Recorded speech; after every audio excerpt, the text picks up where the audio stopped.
I've got a quick solo episode and big announcement today as we celebrate 2024 and look into 2025. This quick podcast episode will cover the top 10 most listened to podcast episodes of 2024, and these episodes will include some of our biggest guests of the year. Plus, I have the top fly fishing mistakes to avoid this year and the number one thing that's going to be a game changer, especially if you're struggling with your fly cast. Hey, I'm Dave, host of the Wet Fly Swing podcast. I've been fly fishing most of my life and now have created one of the largest fly fishing podcasts in this country. I've also just launched a YouTube channel, and right now you can check it out. You can go to wetflyswing.com/mistakes right now, and you can watch this episode that you're going to hear right now fully on video. And we got a couple little bonuses there. So if you get a chance, check it out right now, wetflyswing.com/mistakes, or you can just listen along and you can listen by audio to the full episode. Okay, let's jump into it and let's hear this new audio, video, YouTube podcast right now. Do you know the story of the 12-year-old girl who trained in just a few years to become the greatest fly casting champion and beat everyone in the world? I'm going to show you the biggest casting and fly fishing mistakes to avoid this year to have more success on the water. But before I get into this number one mistake to avoid and to assure that you have more success casting and fishing on the water this year, I've got the top 10 list of episodes from the past year. These are the most listened to podcast episodes, and each one I have a top mistake to avoid. So this is going to be the top 10 mistakes to avoid for fly casting and fly fishing. Let's get into it. All right, we're going to start with number 10, the top mistake to avoid this year. This comes from Gilbert Rowley, episode 576 of the Wet Fly Swing podcast. And the top mistake that he noted was incorrect rod angle when landing fish. What he says to do instead is to try keeping the rod positioning upstream when you're fighting a fish that's downstream of you and keep the rod tip as low as possible. This reduces stress on the line and will assure that you have more success landing fish this year. Let's go to number 9. This one comes from Phil Rowley in the Littoral Zone podcast, episode 576. And he says, a common mistake is not following the wind direction and capitalizing on this. The wind directions, Phil is a still water expert. And about this, Mark, he talks about wind conditions and particularly the benefits of where wind will blow food in choppy water and turns up food and actually increases water temperatures. So you want to follow that part of the bay where the wind's blowing the food, and those places on the lake can be the best sections to emphasize on, and you can have more success. So remember that. Follow the wind.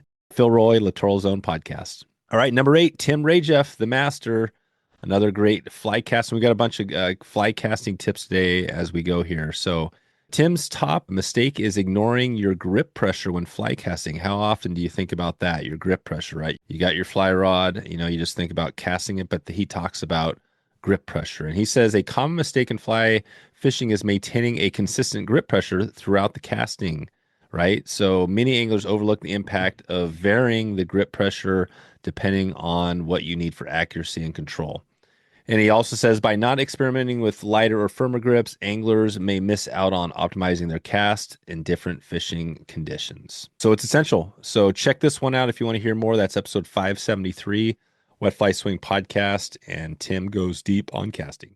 The number 7 top mistake to avoid in fly fishing this year. This comes from episode 647, Bruce Richards, another fly casting line designer from Scientific Anglers. He says one of his top mistakes to avoid is ignoring the top leg of your fly casting loop. So think of the top leg, and you think of the loop. That's when you come back, when you're casting your fly rod, you get your rod and you're coming back. It's that loop that's coming back like this and bending around to your rod, right? So you got your line is going here and that loop's coming back. He says, look at the top leg and that'll tell you what's going on.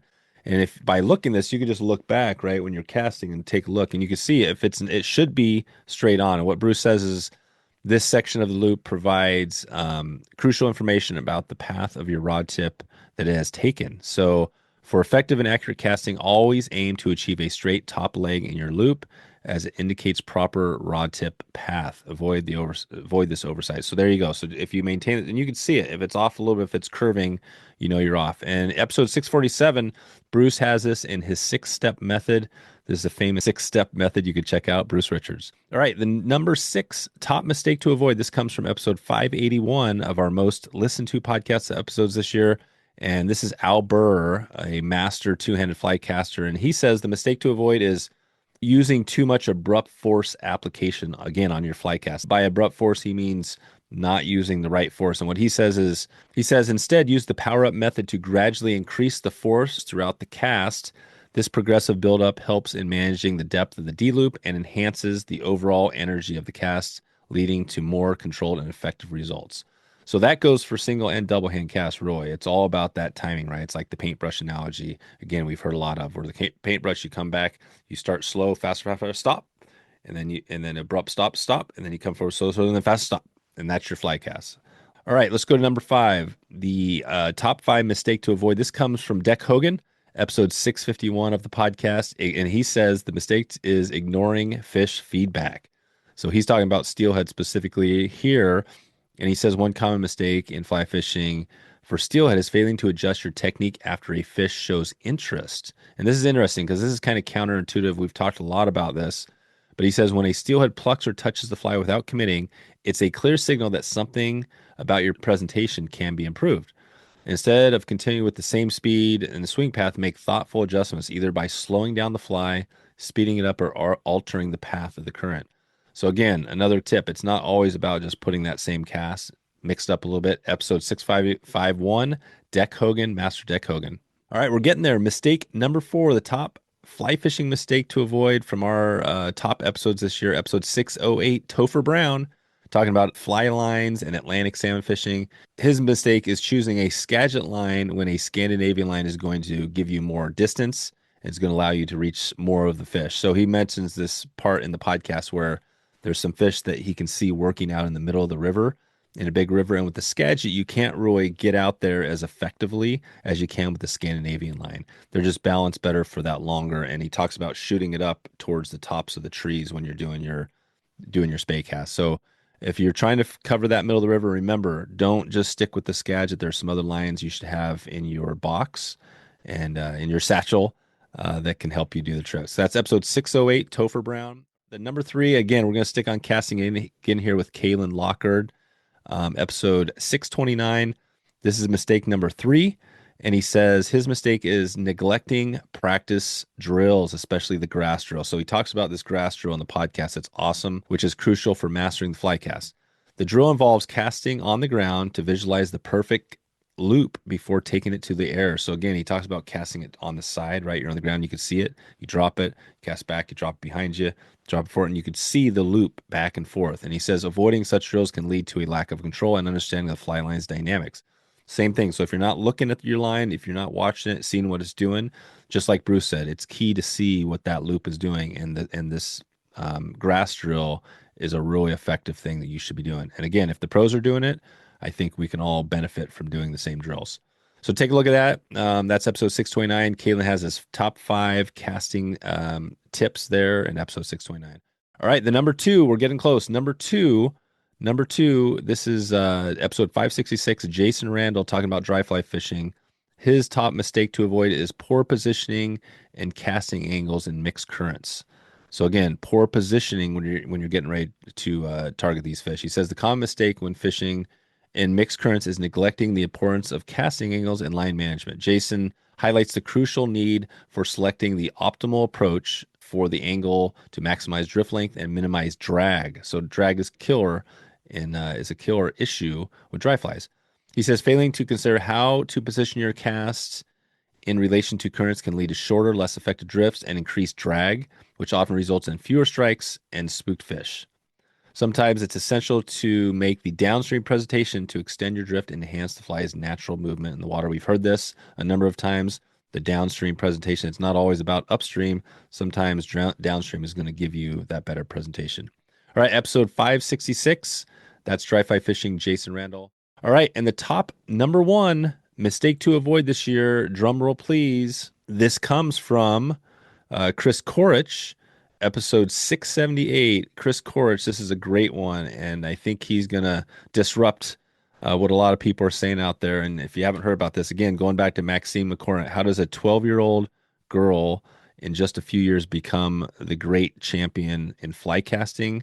And it all goes back to the number 1 mistake here, which is not choosing the correct rod, of course. And it goes deeper. I'm going to share what I'm talking about here, but Chris Roy goes and talks about this episode. He kind of blows us away that the rods they are using are not rods from this year. They're not rods from, even this century, not even this century, right? These rods are from older, like the 1980s.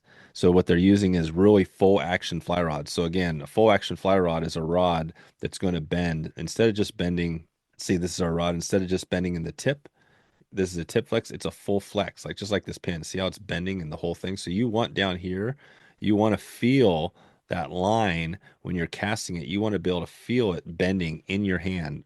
And so what he's saying is that a lot of these fast action rods are too fast. I mean, maybe when you're a pro at a high level, maybe when there's a lot of wind, you need some of that. But for the most of us, especially if you're brand new, you want to feel that rod or feel that line, because if you don't feel it, you're not going to know when to set up. So that's the biggest tip. And Maxime McCormick shows that. There's been a number of champions. In fact, a lot of the champions know this little reminder. So again, the number one mistake to avoid this year is choosing the wrong action of rod, the wrong rod. So number one, remember that. So go into your shop, if you go in there, and ask them to get a full flex rod and look at the difference.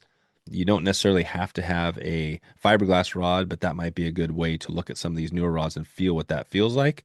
You want something full action. I'm also going to give you one bonus tip, and this episode has not come out yet, but one bonus tip is, and again, it goes back to casting, of course. We have so many casting tips today. The number one bonus tip here today is to get a yarn rod. If you haven't seen the yarn rod, this is Echo makes one of these. It's basically a short rod, longer than this, but it's basically the tip section of a two-piece rod, and it has a yarn on the end. And when you cast it, you can cast it indoors in just your house, your apartment, wherever. You can actually cast this thing. And the guest that we had on in an upcoming episode, who is a pro, fishes the Missouri, he does this 10 minutes every day. Literally 10 minutes every single day. Actually, I think maybe it's 5 days a week, I think what he said, but he does this casting every day. And we talked about, he's like, hey, he's a pro, right? And that's what pros do. So if you want to get yourself up to that next level, if you want to kind of flatten that learning curve and get better at fly casting and fly fishing, of course, because think of it, when you're dry fly fishing, like Jason Randall talked about,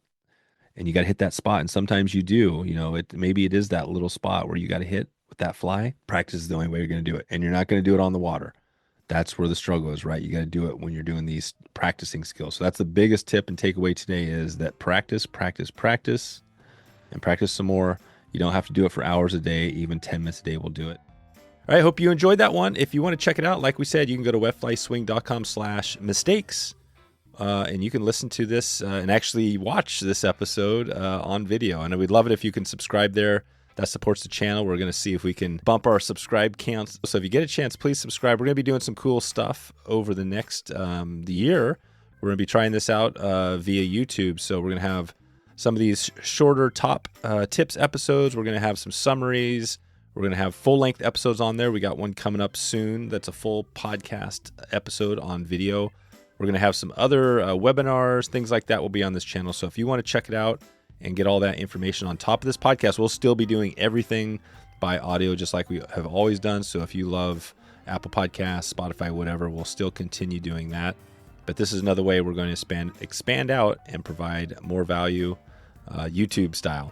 So just want to wish you an amazing year. I hope you enjoy everything that's coming up. I hope you have some big trips on tap. And I appreciate you for supporting the podcast this year.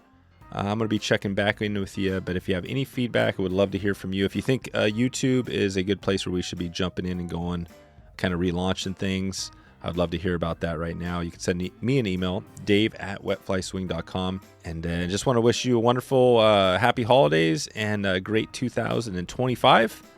And I hope to see you on an upcoming trip or webinar or somewhere out there. And looking forward to staying in touch. We'll talk to you then.